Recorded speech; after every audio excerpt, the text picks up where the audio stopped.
It's the Eagle Community Television Forum with your host, Gary Shorman. Welcome to the Forum. I'm Mike Kerner in for Gary Shorman this week. The Forum on Eagle Communications Television brought to you by Hayes Med. Our guest this week, Brian Gribben, Fort Hays State University. Also, people might know him.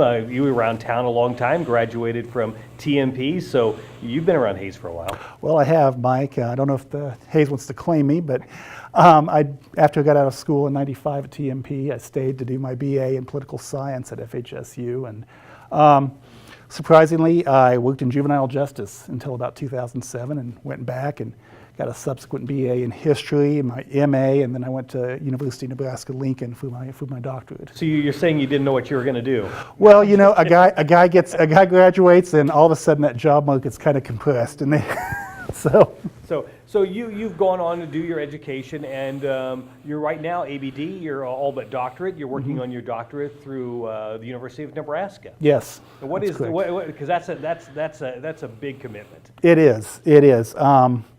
I'm focused on, actually, it's an offshoot of some work I've done in Holocaust and genocide studies. So it's not fun stuff. But I look at denazification in the Federal Republic and how efforts by veterans groups like Stilhelm tried to influence the curtailing of denazification programs. So how did you get interested in this kind of stuff? Well, it's a good question. Coming from TMP, going into history and well, I guess history would kind of relate. It does. Actually, what kind of sparked it was a moment in time at TMP with one of the Capuchins, when they still had Capuchins on campus, kind of upbraided me for some pretty loose comments I'd made about U.S. involvement in stopping the Rwanda genocide. So this is, I'm showing my age, but this is like mid-90s, and it just kind of set that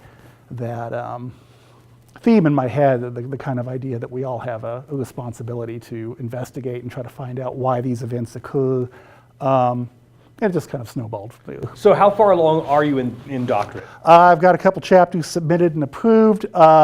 Initially, why I came back to Hayes was to just make a little money to do some research trips overseas, and kind of got tied into it. So.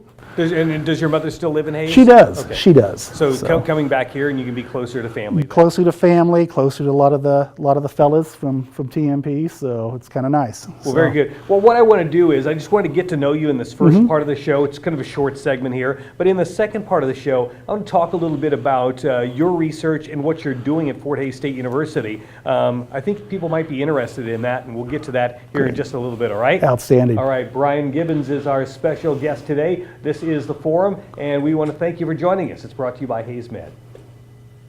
Hayes Med is your first and best choice for healthcare. They're the only facility providing tertiary level services in this region. With more than 70 physicians and 26 specialties ranging from heart, orthopedic, spine care, cancer, obstetrics and gynecology, wound care, rehabilitation and surgery, including the Da Vinci robotic surgery, Hayes Med is your comprehensive health provider for people throughout Western Kansas. Hayes Med, helping people be healthy. Eagle Communications is your ultimate business partner. We provide business class phone with customizable features and fast, reliable internet. Your knowledgeable team at Technology Solutions has a broad base of IT services to meet your needs. Let the experts at Marketing Solutions get your message to the right people on the best platforms. The only piece missing is your business. Call Eagle Communications today at 877-61-EAGLE. Hi everyone, this is Gerard Welbrock inviting you to join us for Tiger Talk. We record it over the noon hours, Mondays at Old Chicago, north of the interstate in Hayes, and play back at 6 o'clock Monday nights on Tiger Radio Mix 103. You can also catch it on Eagle TV's channel 14 and 614, Tuesday and Wednesdays at 10 a.m. and 7 p.m., and always on HayesPost.com. So join us for Tiger Talk over the noon hour Mondays at Old Chicago. Welcome back to the Forum. I'm Mike Kerner in for Gary Shorman this week. If you'd like to email Gary for a show idea or some suggestions, he'd love to hear from you. It's gary.shorman@eaglecom.net. The show brought to you by Hayes Med. Brian Gribben's in with us today. He's working on his doctorate with the University of Nebraska. He is back in Hayes now, and one of the things that have brought you back to Hayes is your job at Fort Hays State University. But also, I wanted to get to this point here too. A few weeks ago, you were named an affiliate fellow for the Center for Great Plains Studies. It looks like there are 200 affiliate fellows from 122 institutions. So tell us a little bit about what that's all about. Well, you bet. So totally unrelated to my original focus in Holocaust and genocide studies is at FHSU, I'm the coordinator for the special collections, and maybe many of you in the audience knows that we have the Center for Ethnic Studies on campus, and we contain just an immense amount of genealogical materials, Western history, military history, things related to this geographic area. Well, serendipitously, the director of the Center for Great Plains Studies at UNL was serving in an advisory capacity on the Nicodemus Historical Preservation Board. And he stopped in one day and was doing a little research and wanted to see what kind of materials we had. And so we got to visiting and was able to provide him with some photographs and some documents that they were incorporating into one of their big projects, which looks at African American agrarian colonies on the Great Plains. And a few months passed, and I got an email from him, and he said, hey, I want to nominate you for this affiliate fellowship. And started looking at some of the names, and Wes Jackson from the Land Institute, and Steve Trout, who's a Willa Catholic scholar. I'm like, this isn't a bad deal. So it'll offer a lot of opportunity for collaboration between the materials that we have at FHSU and what some of the scholars at the Center for Great Plains Studies are doing. So how is this program going so far down at Fort Hays State University that you guys are working on? It has its ups and its downs. The biggest thing is to be able to publicize it, which is why I'm glad you asked me on today.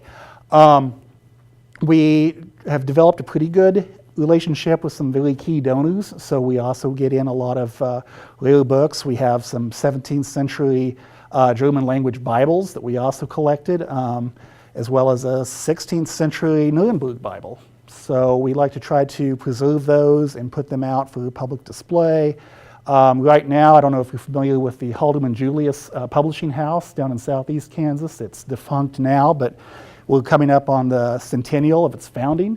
It was a socialist press in 1919, 1920s, and they published what's called the Little Blue Books, these pulp pamphlets that contained everything from the classics to really controversial texts about sex and birth control, which at the time was violating federal law to publish things like that.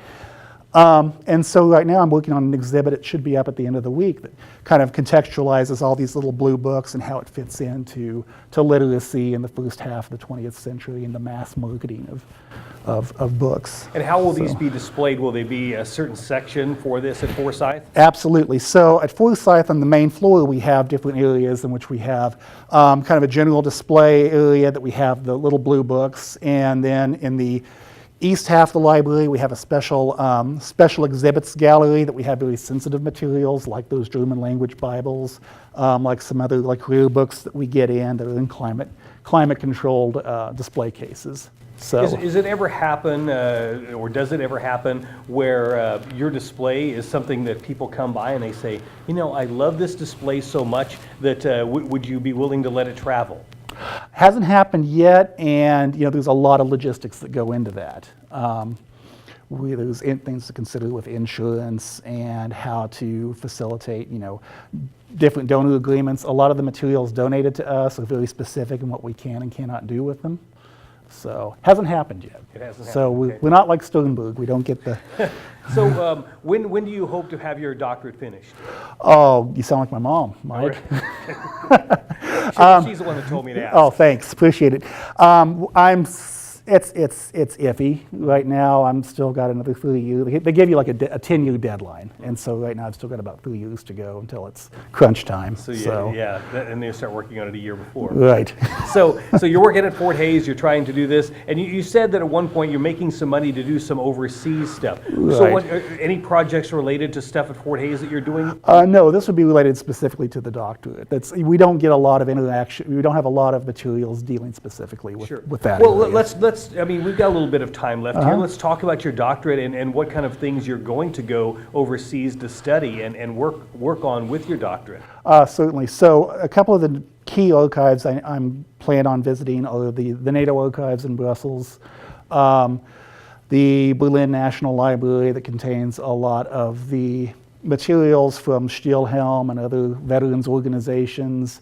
The University of Heidelberg has a pretty extensive catalog of materials related to the denazification process. So there's a lot of documents out there and a lot of places you can travel to find some of this stuff. It is. It's a lot easier now than it was when I started because more materials are becoming digitized, so you don't have to travel as much, but in overseas it tends to be kind of a traditional environment. They don't digitize as much, and it's well, very good. Yes. Let's rewind just a hair here real quick and going back to this display at Fort Hays, Forsyth Library. When will that be on display? Okay, we'll have that up by Monday. Gosh, would that be the 5th, right? February 5th. February 5th. So we invite the public to come in and check out the little blue books, help us celebrate the centennial, or at least commemorate it, depending on your attitudes towards the material.